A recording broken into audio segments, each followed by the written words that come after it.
Hi. What is the Democrat Party? What does it stand for? The main question goes when you look back in time, not that long ago, 30, 40 years ago, and you listen to what politicians said at that time, it kind of sounds a little weird. Like Bill Clinton, when he ran for president, he said he wants to close welfare. He ended up increasing and raising it, but he said he wants to close it down. When Joe Biden was in his youth, in the early years of his being a senator, he was against gay marriage and against marijuana. Then, what exactly at that time defined the difference between Democrat and Republican?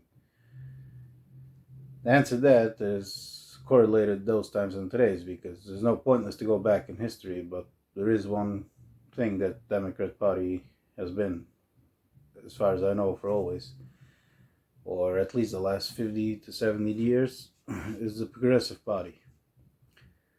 Now let's talk what progressiveness is. What is a Democrat? What is progressiveness? Progressiveness, the word progressiveness comes from progress, to make progress. What it means is constantly to change things. So basically, whatever was good then, but now we need something different. We need to progress because basically we understand better than what it was. So some people will phrase it to the extreme, like back in the days, people didn't understand anything. They were stupid, fanatic. Today we understand better, and as time goes by, we'll understand even better. So that's why we have to change. Some people will be like more normal, saying what was good back in the days was good for those people living in that time.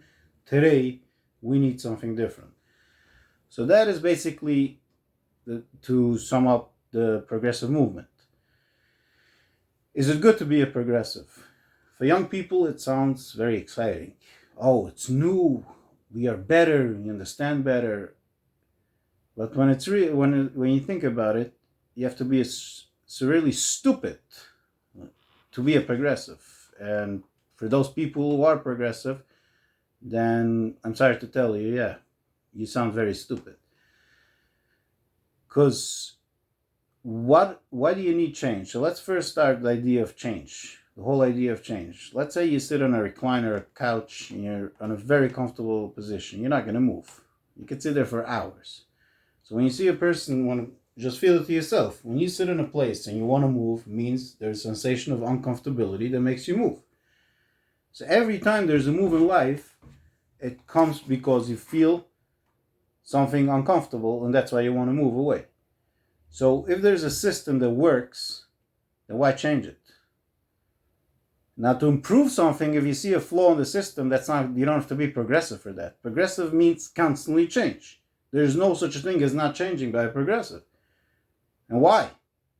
What's the problem? If you have a system and the system was made and it's working, then why change it? What's the problem that old laws cannot apply for today's days? And if you want to go in that direction, let me see something. If, God forbid, someone gets sick, would you go to a new young doctor? Or are you going to try to get an old doctor who has a lot of experience? Everybody's going to run to the old doctor who has experience and is a good doctor. A new doctor, I mean, you could go to him, but you would prefer to have an old doctor. If you want to build a nice building, a huge skyscraper, you're going to go take a new architecture, a young one, or you're going to take an old one? I think based on the progressive movements, from now on, next time we want to build a huge skyscraper, should be built with wood.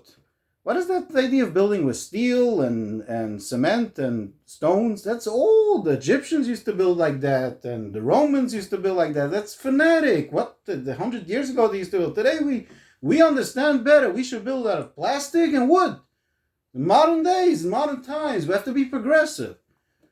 And then let's talk about football. Football players use protective gear, helmets, and I don't know exactly the thing they have in the shoulder and all and on their knees. I think this is old school. They used to wear that 100 years ago. Why wear a helmet? From now on, we play football with a t-shirt and shorts. Imagine someone comes and tells you that. You say, this guy is stupid. Oh, so are you, the person, if you're progressive. So is the progressive. Exactly, that's stupid. If you have a system that works, why change it? If you want to come with changes and you can prove something that this doesn't work, If you could show me that this doesn't work, then you could say, you see, this has to be changed. You don't have to be a progressive for that. That's a normal person. You see a problem, you change it. You see something that worked back in the days. There's a lot of things that doesn't work today. We didn't have cars 100 years ago, whatever, 150 years ago. So there was no reason to have any laws on cars. Whether manufacturing or driving, there's a lot of things that didn't exist. So of course, it exists today. You have to make the laws based on today's days. Well, what's the problem to make laws based on today's days, based on old laws? If that system seemed to be working, then leave it. Why look for change? So apparently, it's because you're unappreciated. A person that's constantly looking for change is constantly unappreciated with his own life and is unappreciated of anything that's going on. Therefore, they're looking for change all the time. Progressiveness is worshipped as a religion. Now, you can find a lot of people that are progressive and they can be religion, whatever religion they have. It doesn't contradict people who have multiple religions. You have also global warming is worshipped as a religion. Science is worshipped as a religion. From philosophy, even people worship as a religion. People worship ideology today's days, and this is one of the things that is being worshipped today is progressiveness. It's a secondary religion, and for most people who are progressive, that's their religion. And one of the ways you could see it is the way they talk on the politicians. Like there's no such thing as something being wrong with their politician. Why cannot a person make mistakes? Nobody's perfect. You're rarely going to see a Republican talk that way. You could find some funny people saying it, but it's not a normal thing. The way they talk about their politicians, like someone will talk on believing this is God. Because to them, their politicians is God to them. That's the reason why they talk. They speak that way. That's the reason why they look up at the politicians. That's the way they talk that way. Because it's their God. It's like a God to them because it's a religion. And liberals took it to the next level and they turned it into a cult. Now, first of all, the reason why liberals went to the next level, to the extreme, and why we see a lot of people, even on old age, leaving the Democratic Party, meaning they were Democrats their whole life and left it because they were progressive. And every progressive at some point in their life, they cannot handle change anymore. So therefore they stop. Because by progressive goes like this. You have to constantly progress. You have to constantly change. So nothing can stay the way it is. Now what if there's nothing to change? You have to come up with new things. That's why the whole liberal movement became so crazy. They went to this radical. You don't even know where the bathroom you have to go and all those kind of crazy things that are going on. Because you can't see need change. They had nothing about to change anymore. So they had to come up with new ideas. What about Common Core? They're only abusing children, abusing parents. Like, what the heck is this Common Core thing? But you have to progress. So old people, it comes to a point they can't change anymore. It's like they're done. They can't do it. I'm not talking about old, even people by 50, 60. So therefore, they leave the whole movement. So it's not only the fact that it went to the extreme, it also went to the fact that today's Democrats, if you're not a liberal, you have nothing what to sell anymore. Because what exactly can you make new without being the idea that you should have you shouldn't have a right to say what the identity is. What new can you come up with? Apparently nobody was able to come up with anything different, so that they come up with these things. Now, there's another factor about being a progressive, that progressives, every policy, every law they try to pass to help the situation end up helping on one side and making worse on the other side. So I'll give you a simple example. We have in New York City bail reform. What is this bail reform? Basically, in prisons in New York City, they used to, if police accused them of doing something wrong, whatever it should be, they put them into Rikers Island. There was a place that used to hold them, and it's a disaster over there. And the guy was able to sit there for 2 years, and then the trial starts and finds out right away you got the wrong person. Sometimes the person was there for a very long time and they caught a different guy and then realized, no, they caught a different guy for a different crime and then found out, no, this guy did a crime, and then the person went out. But first he ruined his life. Now the reason why people were stuck there because they couldn't afford to pay bail. So it came to a point, and there was a lot of cry out about it. New York City had to settle every year a few $100 million, if not to $1 billion, because you ruined people's lives and you had to compensate them. That people decided, we had enough, we cannot keep on doing this, we have to change it. So whether the progressive New York City came up with the idea of bail reform, that everybody that gets in, you just get put into the system, and we'll give you a schedule when you have to appear in court, and you could go. Now what happens? The people come out of prison and end up committing more crime. Someone got arrested for rape and ended up raping another 6 girls, and you couldn't do anything to the person. Bail reform. So here you go with this thing. You have here a problem. The problem, first of all, why does it take such a long time to start a court case? Sometimes the defendant will pull the case because it's beneficial for the person. I'm not going to go into details, but bottom line, we don't have enough judges, enough courthouses in New York City. The population grew, but we didn't grow along the courthouses and judges. So why don't we add more judges? We need more judges.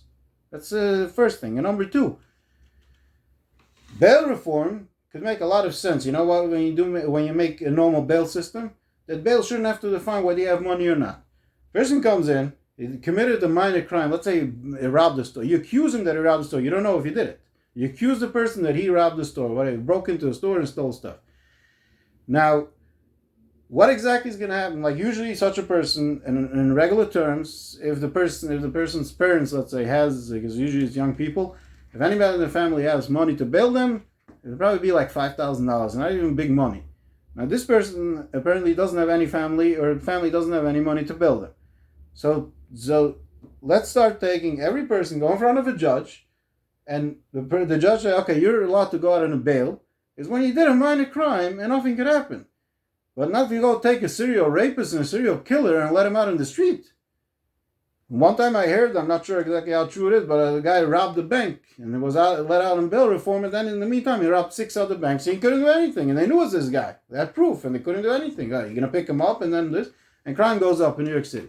So this is just to give you an example. I'm not going to go into details about bail reform. How progressive are approaching a law and how they end up creating a solution. By making a solution, they create a problem. You want to hear about another thing? I mean, I could go on for hours like that. One of the other things is about, let's say, gay rights. The whole fight was, why should gay people, they have different orientation, why shouldn't they have a right to be married like everybody else, to the same sex? So I say, let's say, okay, you want to get married to the same sex, as long as you didn't invite me in bed, what do I care what you do? It's a free country. I could understand that. I'm not going to go into details, I'm not going to talk about it. Just want to give the overall picture. But it turns out to be that they are trying to force you to accept gay people. So it's not just accept them as just like, don't bother them, because I don't see why you should bother them, or if somebody bothers them, whatever, that's a whole different discussion. I mean, there's no right to bother them, let them do whatever they want. But if they walk in, let's say you have a bakery, and they want you should provide for their wedding, to make a wedding cake for them.